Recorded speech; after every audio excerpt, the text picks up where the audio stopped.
Maybe. All right, guys. Welcome to the Drag and Drive show presented by Summit Racing for July 5th, 2023.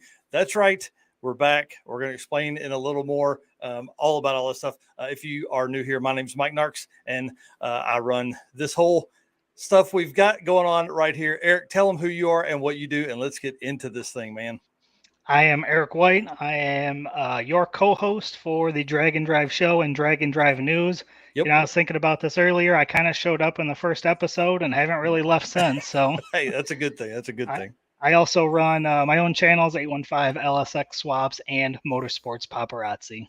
That's right. Well, if you guys have been following for a while, you know we've been off for a bit. So we're going to make this show light tonight. It is going to be a knock the rust off kind of episode. We're going to talk about where we are at in the season of Drag and Drive, where we are headed in the rest of the season of 2023 for Drag and Drive. So let's get this thing started.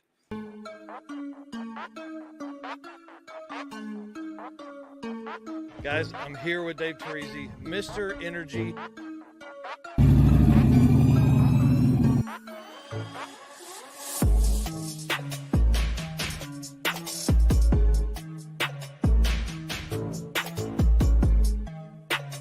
Oh, yeah, I'm psyched to be here. Thanks for having me. And I'm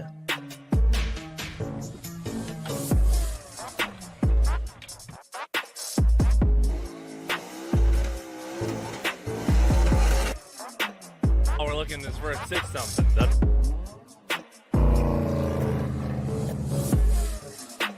excited you're here. It's going to be a ton of fun. Great weather.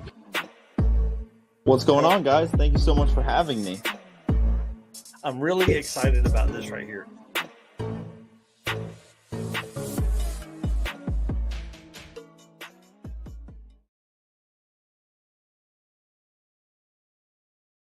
All right, dude, we are back. Here we go. So if you guys have been paying attention to the posts lately, I've had a few more posts up lately. It's about time. Thank you very much. As I said on Friday, I now have full control of the Drag and Drive Addiction brand, and we are back on the game plan of weekly Drag and Drive shows and news, but a little bit of change up we're going to explain further. Next week will be a little different, and we're going to talk about that and why that is going to be awesome for you guys at home that are not attending a certain event. So it's going to be kind of neat. I will say I've had plenty of time to look through stats and things like that. So there's a lot of that kind of detail coming, a lot of conversations with racers that I've had and stories to tell and things like that. So we're going to talk a little bit about those tonight, but I don't want to leave it. I want to have those racers on future episodes as well and talk about that. So we talked about events so far this year. Dude, 11 events so far this year. It's been absolutely insane. Let me wrap your mind around this. That's how many events were last year total. Dude, right. We're in July. We've already had as many events as last year, and it hasn't even begun to kick off. There are still 20 Drag and Drive events left for 2023. Yeah, that's a lot. Dude, if you're not attending a Drag and Drive event this year, there is something wrong with you. You are just making excuses. There's no way that you cannot be at an event somewhere this year sometime. One thing I have seen a lot of, I've had plenty of time to be digging around on Facebook. The racers and these folks that are like, oh, well, I couldn't get in, or I didn't do this, or my car wouldn't be ready, blah, blah, blah. Y'all, I'm telling you, you got to get out there. These guys that have been using that excuse, it's been an excuse and it's been okay for a while. But I'm going to tell you, if you're not going to be in one this year, I'm writing you off. I don't even want to hear any excuses. Don't tell me anything. It's funny because a lot of folks are like, well, there's not one at my local track, so I can't go. Dude, you can find a weekend event somewhere, right? Yeah. I mean, it's going to be nuts. You had planned to attend a weekend event, not this coming weekend, but the next weekend, but you're not going to be able to do that. And because we're going to talk about that here in a minute too. So, but in my time away from posting under the Drag and Drive Addiction brand, I have attended 2 national level events. I attended Six Summer and was there all week. So I want to say thank you to Tom and Luke for the conversations I had leading up to that, that was a very hard time, very hard few days there that we were going through.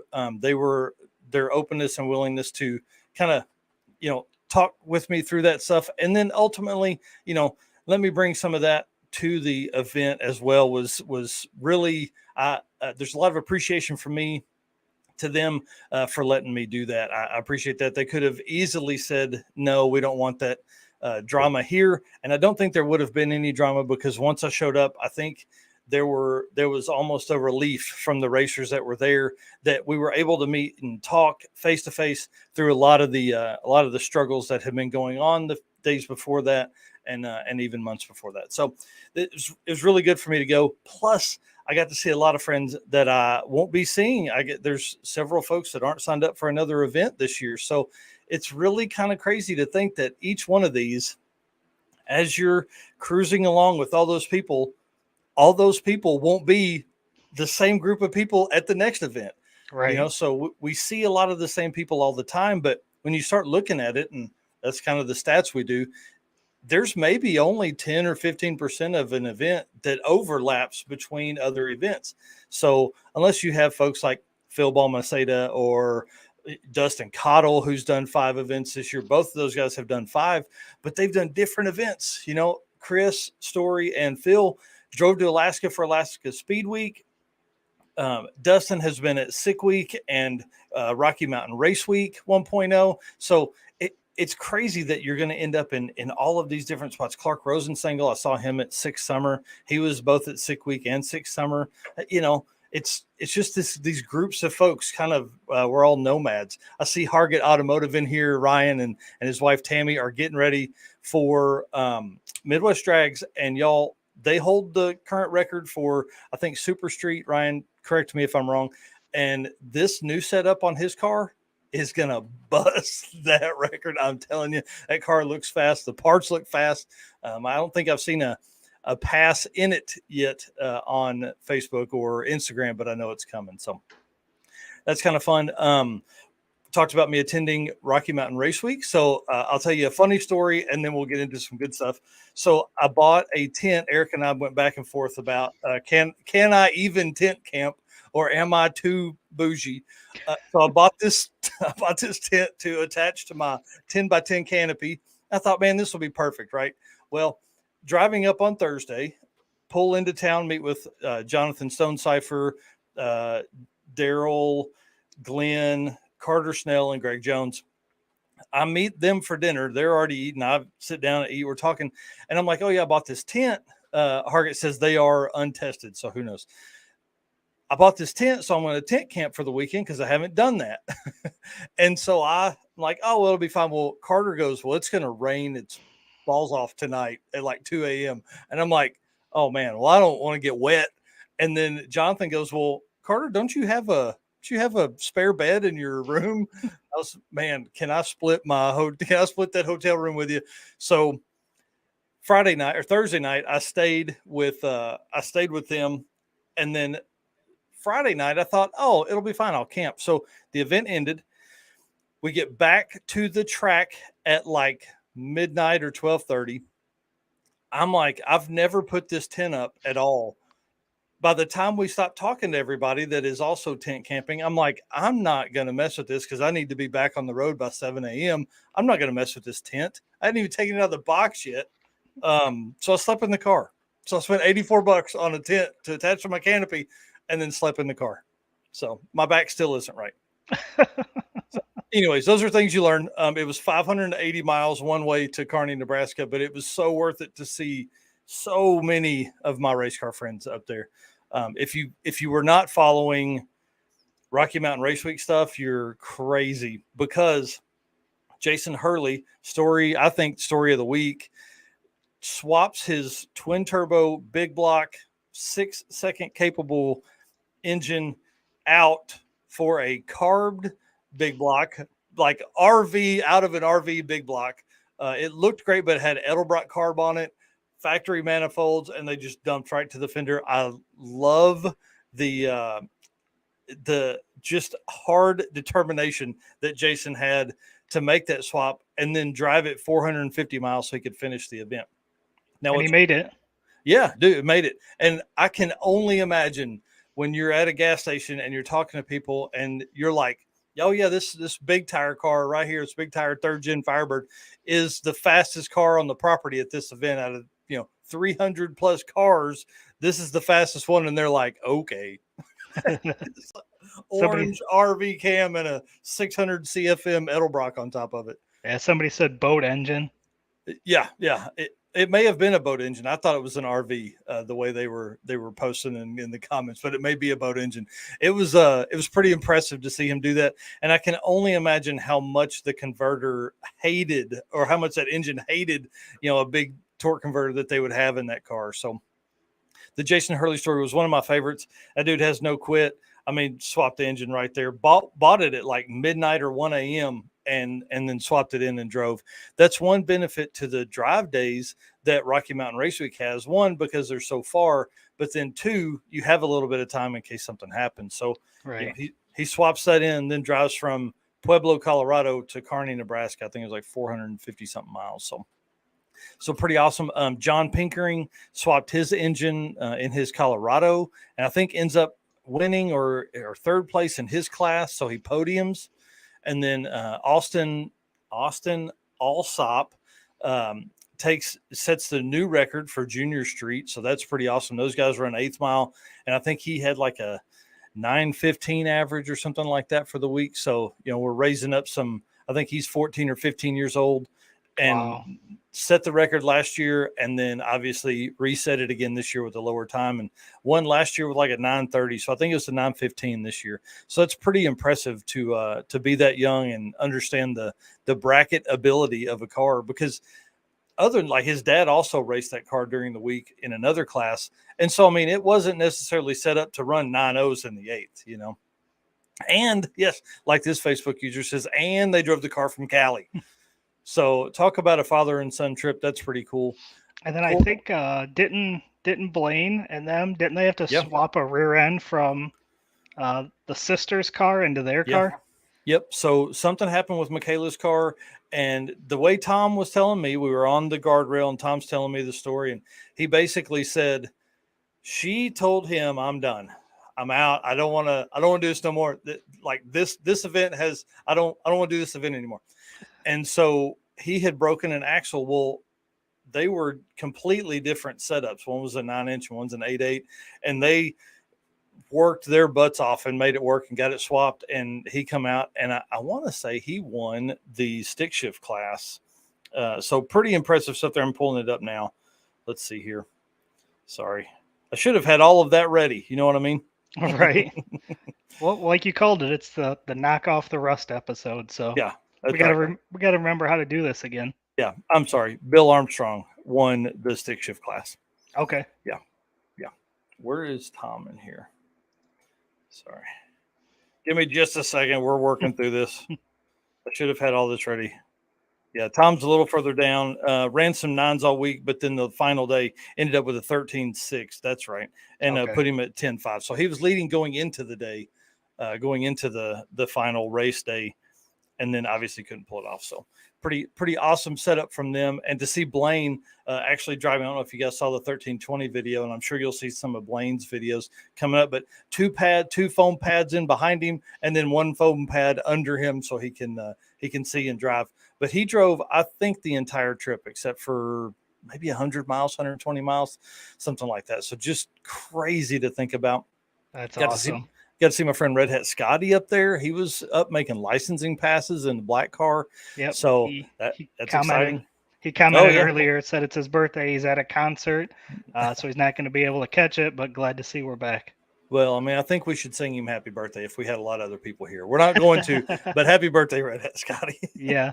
That's awesome.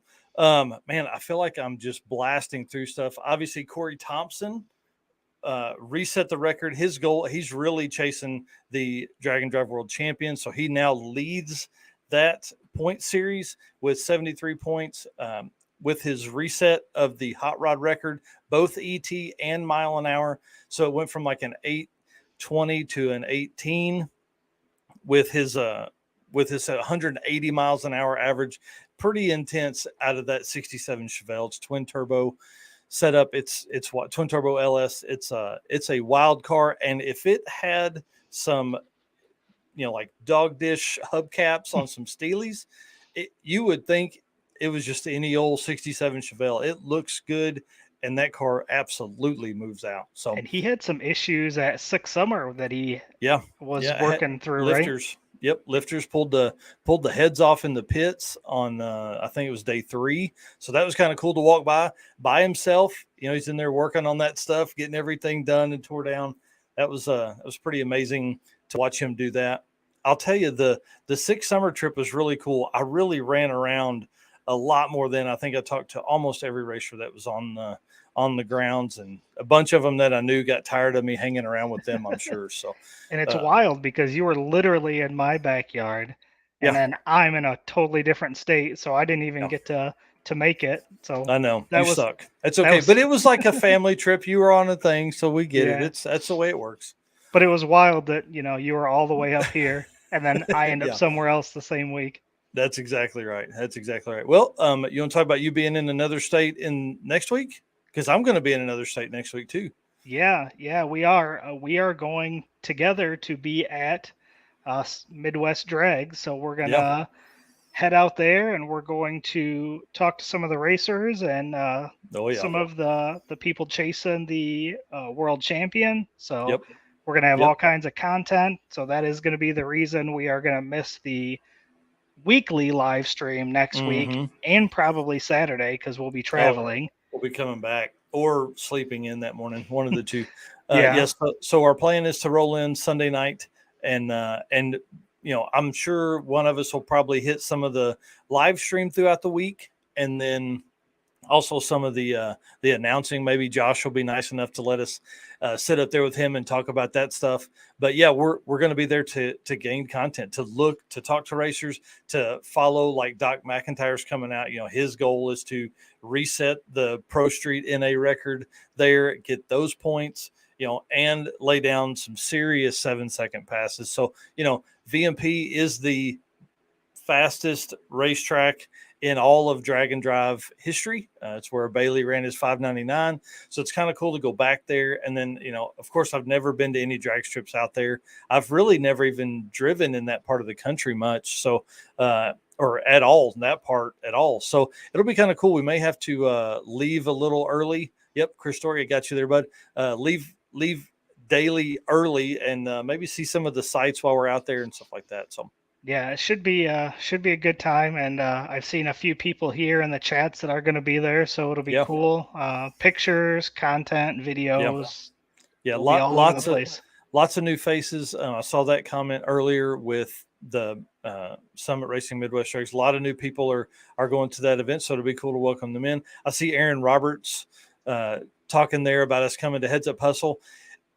I really truly wish I could do that, because that would that would cap my week for that as well. But man, I just don't think we can get gone Friday night and be there in time Saturday to make and be alive. We could do it, but it's like 10 hours one way. So we could probably do that in 8 if we really tried, but man, that'd be so hard. Yeah, I think it's from my house to VMP. It's like 14 and a half. So yeah, and you're going, So we're meeting kind of halfway and then jumping in together and running that way. So that'll be kind of cool. Again, I'm really excited about seeing that part of the country. And Chris Story, yep, perfect. He's got it all set up. And then I see Alexandria Garcia in here, Race Car Friends. There's been a lot of Race Car Friends, but the other day, I don't know if anybody saw my wife's post, and I probably should have shared it. But the minute I got home, I was tired. Right. I laid down, took a nap on the couch, just fell asleep, end up with cats on me. So now every time I walk in the house, it's Race Cat Friends instead of Race Car Friends. So it's pretty wild there. So I will say I didn't put a whole lot of stats together for tonight. We don't even have a guest on because I kind of wanted to, get us back in this rhythm of talking to people and being back on the screen, man. Even, we've been off for more than a month. It's been a pretty crazy time. It does feel good, though. It feels good to be back and going through all the comments and just it's good. I'm glad we're back. seeing everybody out and seeing everybody making comments in here. We appreciate that for sure. And I do want to say one cool thing, and we're probably going to wrap up here in a few minutes, but I will have the Drag and Drive Awards, the PRI date. I should have that back probably the middle of the month. We do have a booth that will be at PRI, so it's going to be kind of fun. And then obviously we're working through them to get our date set up for the PRI Awards, and that'll be time of the day, and which day. So Thursday, Friday, or Saturday, one of those three, to award, the Drag and Drive World Champion and all of the other awards that we are working through. I have our trophy guy, Mr. Travis Wise at Revved Up Laser Works, working on some amazing things for you guys. So I'm really excited about seeing that. So, basically what I'm saying is turn your cars up, get to an event. While we do have the world champion that we're talking about a whole lot, we also have the top 100 lists. We also have all of the regional lists that are being updated daily. We have, I'm putting together the I Survived a Drag and Drive list. So it's going to basically, I don't even know how to, there's more racers already for 2023 than there were in all of 2022. So yeah, That's other wild. awards. Yes, yeah, there are going to be other awards. There are specialty awards that people are signing up for and companies are signing up for and all that kind of stuff. I'm really excited about what we have coming for the Drag and Drive Awards to reward all of you guys that work so hard for this, because, while we talk about the world champion so much, there's, 3,482 other people that competed in a Drag and Drive event for will compete in the Drag and Drive event for 2023. That also needs some kind of recognition. If folks have been around for a while, they know that we sent out, top 100 stickers last year. We're going to have those on site as well. And, if we're going to have a table we're going to have a booth at PRI, we got to do something kind of cool. So we'll probably have some kind of special PRI only, I don't know, decal or something like that to show your support for coming up. So if you haven't planned those dates, definitely we would love to see you at PRI. Eric, what else do we need to talk about, dude? I feel like I've absolutely you haven't said 3 sentences. I hadn't let you. I'm sorry. Now I'm excited for PRI. We're just kind of starting to get our planning going. We just booked our hotel, so we'll both be there for sure. It is one of my favorite shows of the year. Yeah, one of my favorite. Dude, is that the first time that's been said this episode? Yeah, I think so. Yeah. So that's exciting. This will be the 3rd year in a row for you to go, but it'll be both of our first years to, what do you call it? Display? I don't know. Have a booth.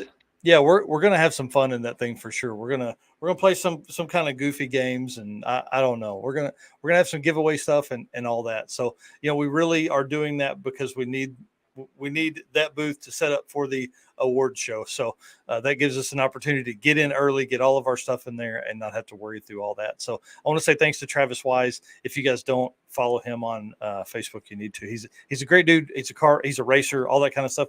But these trophies he's doing are good. And I've got one I've got to give to somebody, but I forgot when I went up to Rocky Mountain Race Week. So yeah, he's a good guy. I reached out to him personally about just I had some questions, and he was very open, answered my questions. Nice. And I have a fascination with laser engravers, so I was just kind of picking his brain on what he uses and that kind of stuff. So maybe someday in the future I'll get one myself. But very cool for him to just answer my questions and kind of give me some insight on the machines he uses and stuff. Yeah. Yeah, he's an open dude, or open book, and his S10 is fast. He's building an 80s inspired 85 Camaro or something like that. So that car is going to be a ton of fun. And it's like all those projects you end up, I'm just going to do this, and then you end up, another 17 levels. So it's probably going to be turbo LS in that car and fast, and it was supposed to be just a get around car and all that. So. I appreciate everybody that has made comments tonight. I really appreciate all of the support that we've seen over the last month and a half. And I'm just going to tell you guys, we're back with a vengeance. There's another big announcement that we're probably going to wait until Monday of Midwest Drags to make that will change this entire thing. this entire thing we got going on, it'll change it forever. So I'm excited. So be paying close attention to the brands, Facebook, Instagram, all that kind of stuff. We have a lot planned. We talked about what's coming next week. We are firing back up the Daily Dose of Drag and Drive. So not only is Midwest Drags going on, that is a world champion, Drag and Drive world champion competitor event, but also Street Week in Sweden is happening, begins the 8th. So that's on Saturday. So we're going to be going live basically every day to talk about Street Week Sweden and to talk about Midwest Drags and the updates that are going on there. And then as we get to the end of the week, we'll be able to talk about the weekend events like Heads Up Hustle and the Central Illinois Streetcar Shootout Drag and Drive event that's going on that weekend. What else? There's like 5 events that weekend. Bill's asking, how does he get media for Midwest Drags? Do you know? I don't know. I'll message you. I'll put you and the promoter in the same email or same message. It's the Road Trip Drag Challenge number 2, who we had on. We had Mick on a couple weeks ago. Yep. They're also finishing up that weekend, the 14th through 16th. So 5 Drag and Drive events that weekend. So as we drive back, dude, me and you may put the live stream up, and I'll just be doing stats in the corner in the passenger seat, and you driving, and we'll go from there. So yeah, it's going to be a long drive, but I think having the 2 of us in the same vehicle will make it a lot easier, and we'll have some fun for sure. Yeah, it's going to be dangerous. I'm telling everybody right now. There'll probably be some live stream shenanigans going on, I'm sure. Yeah, that's for sure. All right, guys. Thank you very much for hanging out tonight. We really appreciate it. We will see you, I guess, the next time we see you. I don't know. We're going to try and do something Saturday morning. Is it going to, we got to leave too early? Probably leave too early Saturday morning. We'll see. Yeah, we got plenty of time to figure that out. And, or maybe we just do Friday night. I don't know. We're going to see, because good luck to all the Street Week folks in Sweden this upcoming week. I know Michael Westberg has been thrashing to get that car done, and it looked like he made a pass the other day, and that car is going to be a force to be reckoned with. So bring it on. All right, that's it. That's all we got. Thank you, guys. Thanks, guys. See you.